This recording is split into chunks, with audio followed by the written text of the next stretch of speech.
Hello, hello, hello. Good morning, good morning, good morning. Welcome back to the channel. You guys see the moniker this morning? My phone, hold on.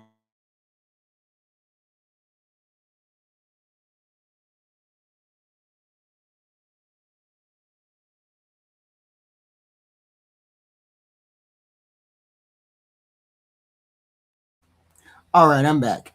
That was my phone. I don't know why people want to call me this morning, but welcome back to the channel. Welcome back.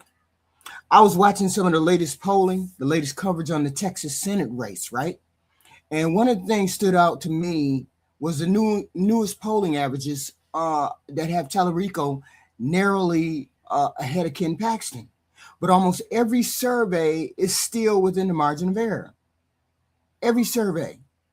And in other words, there's no clear leader yet in the Texas Senate race. And the race is competitive, and that's an important thing.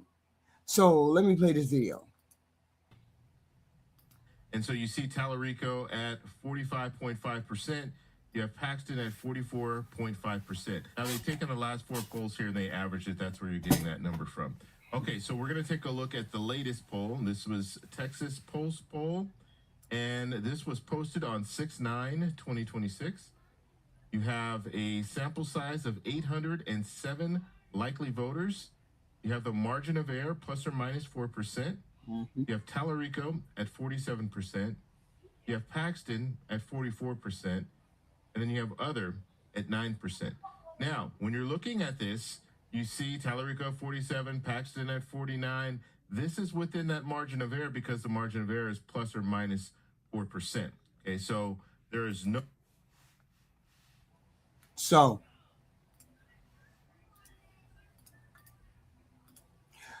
the latest clips, the latest average has Talarico narrowly ahead, but the race remains within the margin of error.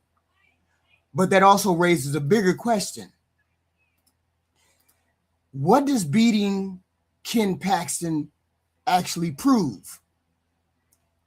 Seriously, if James Talarico defeats Ken Paxton, what exactly are we supposed to learn from this lesson? Is it proof that Democrats have finally cracked the code in Texas? Is it proof that Talarico is some once-in-a-generation political talent? Or is it simply proof that voters eventually reach a point where enough is enough? Ken Paxton is trash. Just trash. I have to tell you, I don't see this race the way a lot of people do. I think James Talarico is probably the best candidates Democrats could put on the field. He's young, articulate, disciplined, and he can communicate a message without sounding like he's reading from a consultant's handbook. If you ask me, the Democratic Party should nominate, I would probably point to somebody exactly like him, right? But that is only half of the problem. The other half is Ken Paxton. And that is where this conversation gets very uncomfortable. Let's be honest about this. If Talarico wins, are we really supposed to act like he climbed the biggest mountain in the world? Are we really supposed to pretend that defeating one of the most ethically controversial politicians in modern Texas history is some impossible political feat? I don't think so. In fact, I think the opposite. I think we put our best candidate up against the most trash Republican candidate. And maybe that is why I have such a hard time celebrating this Talarico win. This is not some great triumph. It's not because I dislike Talarico. I like Talarico. Quite the opposite, right? I think highly of this person. It's because I look across the aisle and I see Ken Paxton, a candidate who, by any normal political standard, should be disqualified, should have been disqualified years ago in the Texas whole world of politics, should have been disqualified. What's also interesting is not just this one poll, but it's a trend. Look at this. That Talarico has the lead. Now, what I'm also looking at is I'm also looking at patterns here. So you see this pattern here. You see the block of votes here where Paxton was ahead. This was back in earlier this year and part of last year. Now, what we're seeing now is we're seeing a block of votes here where Talarico either is tied or has the lead. And you see this latest poll here where Talarico has the lead. And so what we could be seeing now is we could be seeing a pattern where Talarico is now picking up more steam and Talarico is now either leading in the polls or he's tied in the polls. And within that margin of error, of course, what we talked about. But the numbers are looking better for Talarico now than they were in the past. And they're looking worse for Paxton now than they were in the past. And so now. So, okay. That right there is the story. Earlier this year, Paxton was leading. How could that candidate be leading? Y'all need to explain. You Texas people need to come down to the front because I don't understand how y'all even got that man into the lead. That's the story. Earlier this year, Paxton was leading. Leading what?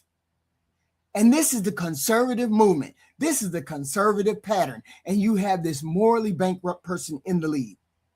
Now the pattern is shifting. Maybe this is not some political revolution. Maybe voters are simply running out of patience.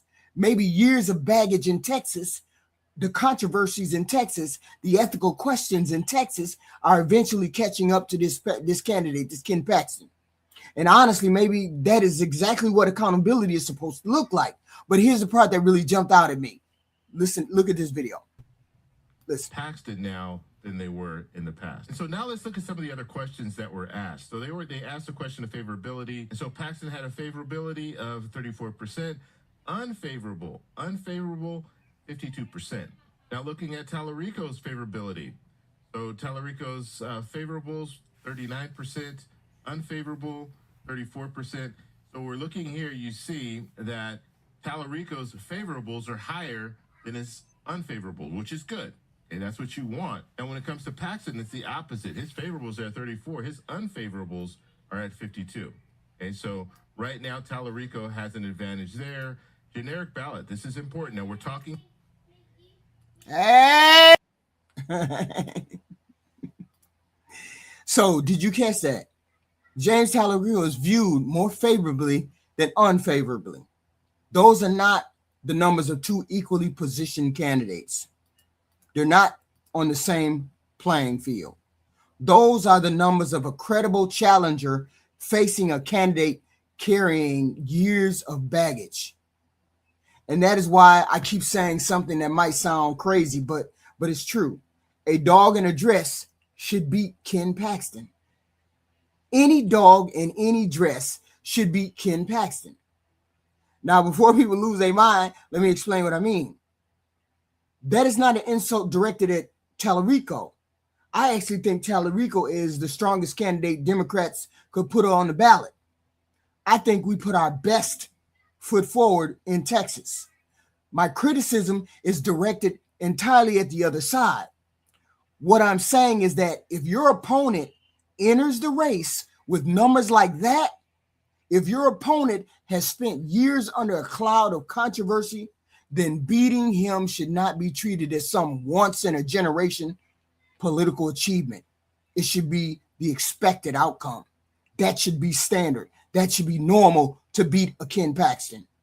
We done got so used to lowering the bar.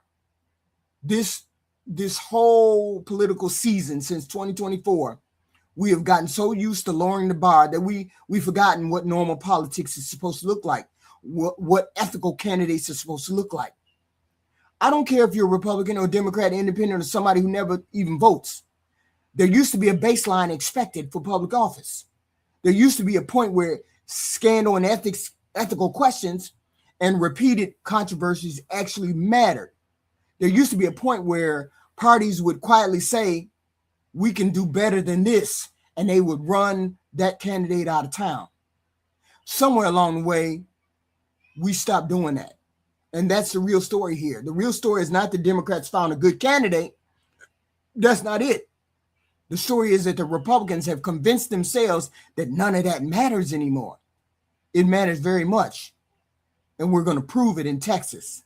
Now, this is another part of the transcript that I agree with. Here, listen to this clip. The next question here, the cost of living is an important 98%, very important 86%. Okay, and we know, we talked about this when it comes to the economy, people are struggling. And this is why Democrats need to make this election about affordability. That's all they should be talking about. You don't need to talk about scandals. You don't need to talk about all the other things that are going on in Texas. What you need to be talking about is affordability. Talarico needs to be out there every day talking about, look, the cost of these items are way too expensive. Gas prices, the war in Iran, all this stuff is causing us to have to pay more. And what I'm seeing Talarico do is he's tying in corruption with the reason why you have to pay more. That could be a good strategy, but you have to focus on the fact that people are paying more because. Yes. So I think that's exactly right.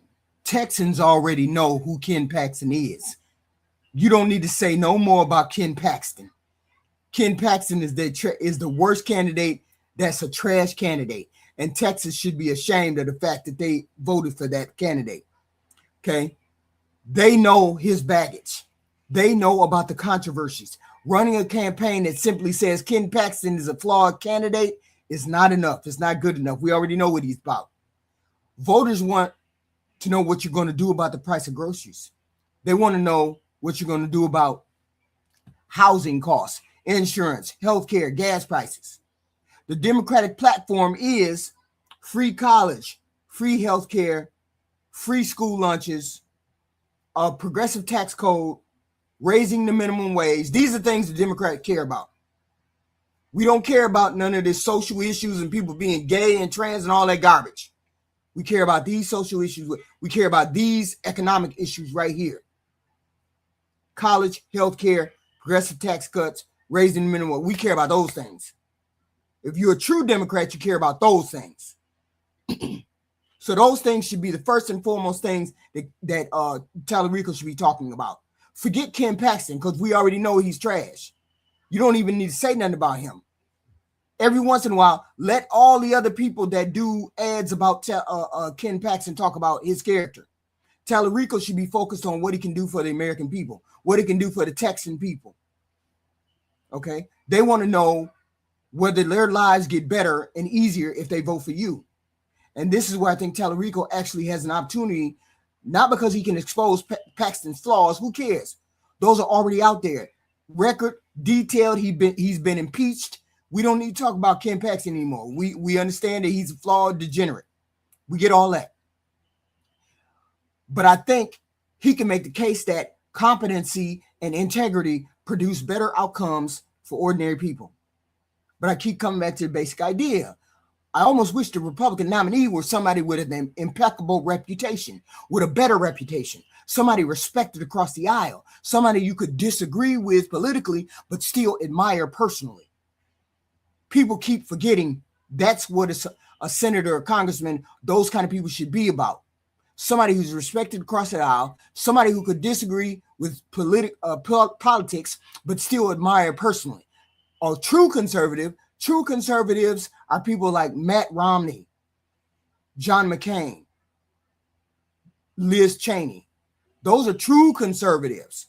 This conservative garbage they got going on these days, y'all ain't conservatives.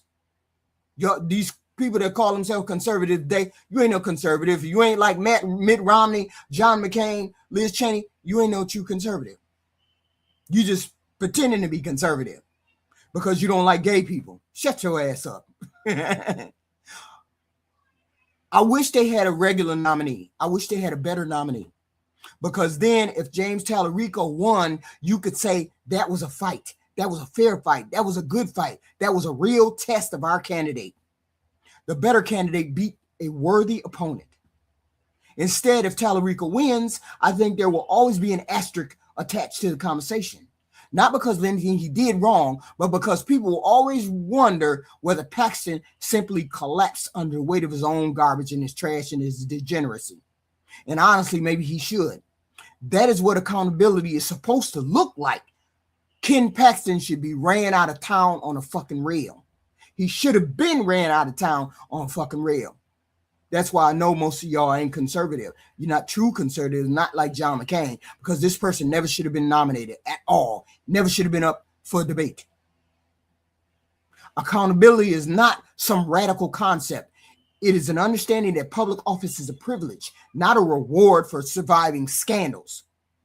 There's a larger reason for this race to matter. Let me play this clip. Ohio is a good pickup for Democrats.